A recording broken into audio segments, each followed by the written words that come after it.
Welcome to Spotlight. I'm Dave Bast. And I'm Liz Waid. Spotlight uses a special English method of broadcasting. It is easier for people to understand no matter where in the world they live.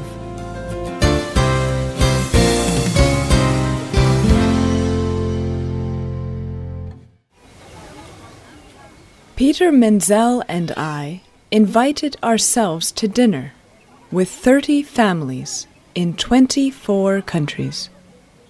We wanted to explore people's oldest social activity, eating. These are the words of writer Faith Deluzio. Peter Menzel is her husband. He is also a photographer. He takes beautiful pictures. Together, they travel the world. Faith writes about the things and people they see, and Peter takes pictures. In the mid-1990s, Deluzio and Menzel began to notice how people's diets across the world were changing. They decided to write a book about their observations. Today's spotlight is on this book called Hungry Planet: What the World Eats.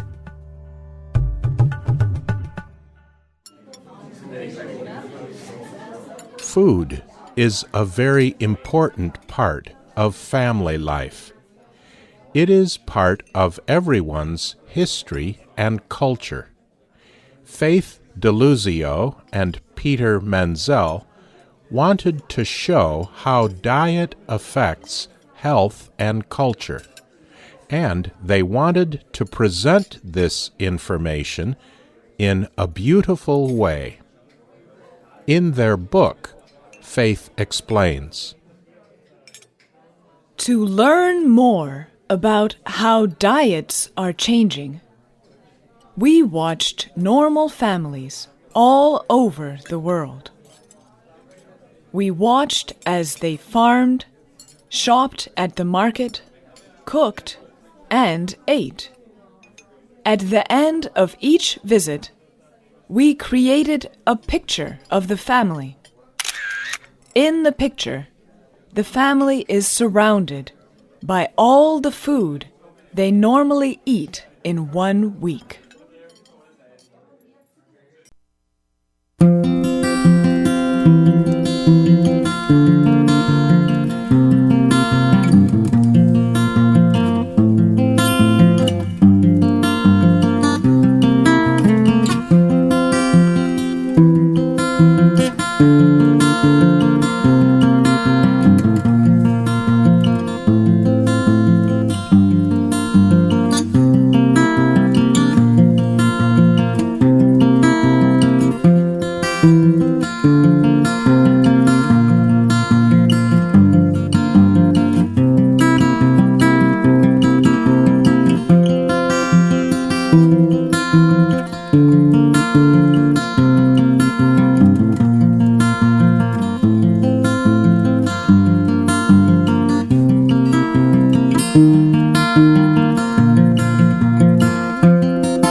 from the book.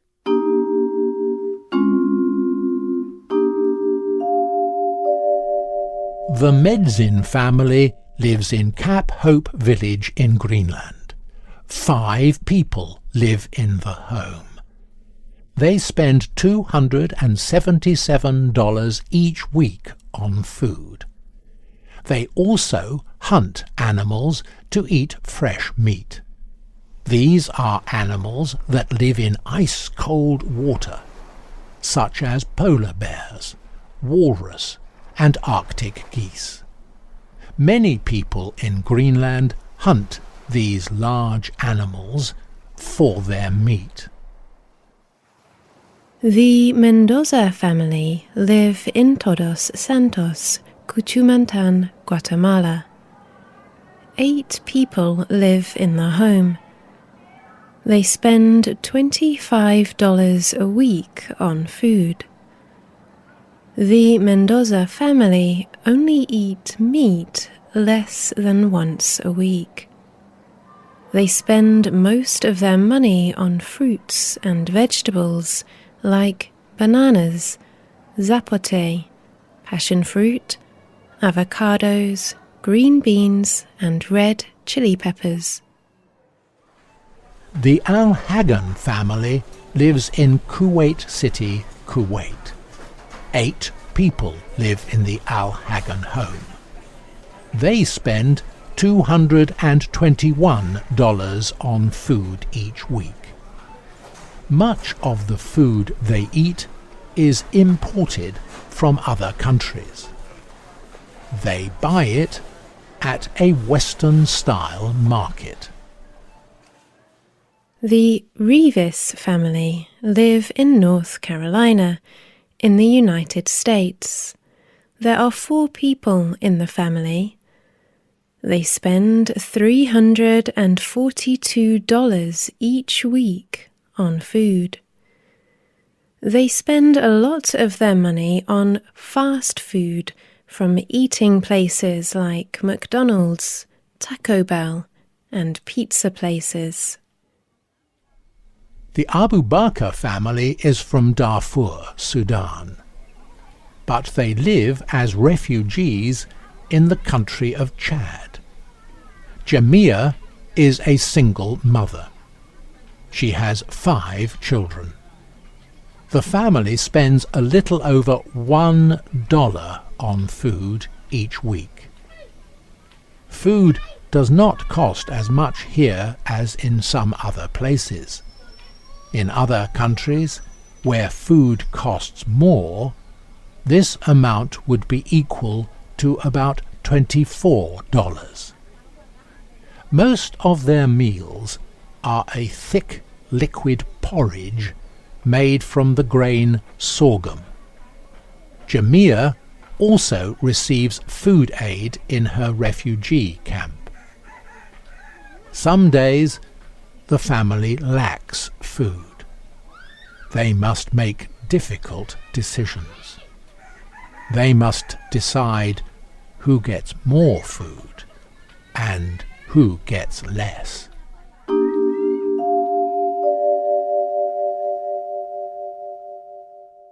These are just a few of the examples of the families in the book Hungry Planet: What the World Eats. All of the pictures in the book show the different food cultures of people around the world. Some people grow most of their food on their own land. Other people buy almost everything at a market. Others do not even cook much of their food. They buy food that is already prepared. People reading the book can also see how money influences food.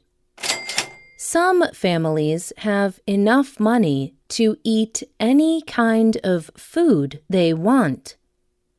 They can buy food imported from other countries at the market.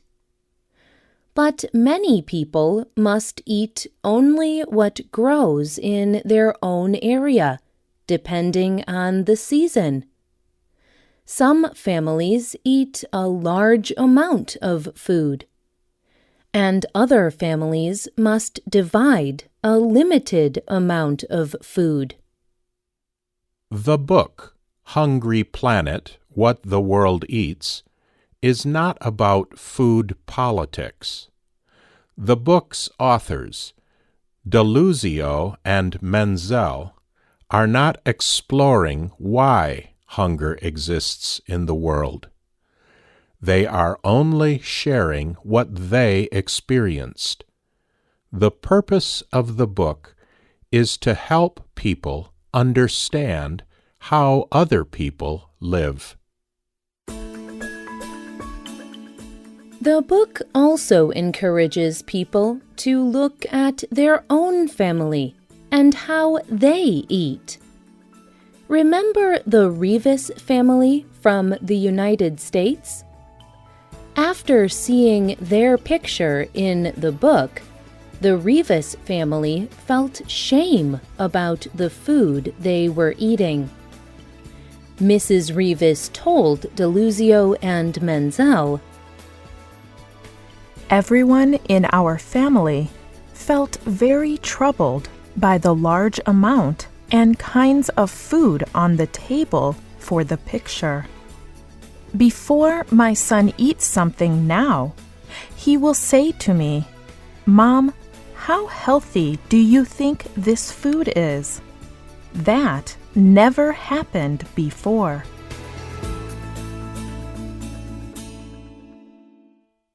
People have different customs, but we share many similarities. Deluzio and Menzel found that around the world people love food, and people in every culture love to welcome new friends to eat with their family. What are the cultural food customs in your family? What foods are common in your culture? You can share your thoughts on the script page of this program on our website at www.radioenglish.net. The writer of this program was Rebecca Skipper. The producer was Liz Waid. The voices you heard were from the United States and the United Kingdom. All quotes were adapted for this program and voiced by Spotlight. You can listen to this program again and read it on the internet at www.radioenglish.net. This program is called What the World Eats. We hope you can join us again for the next Spotlight program. Goodbye.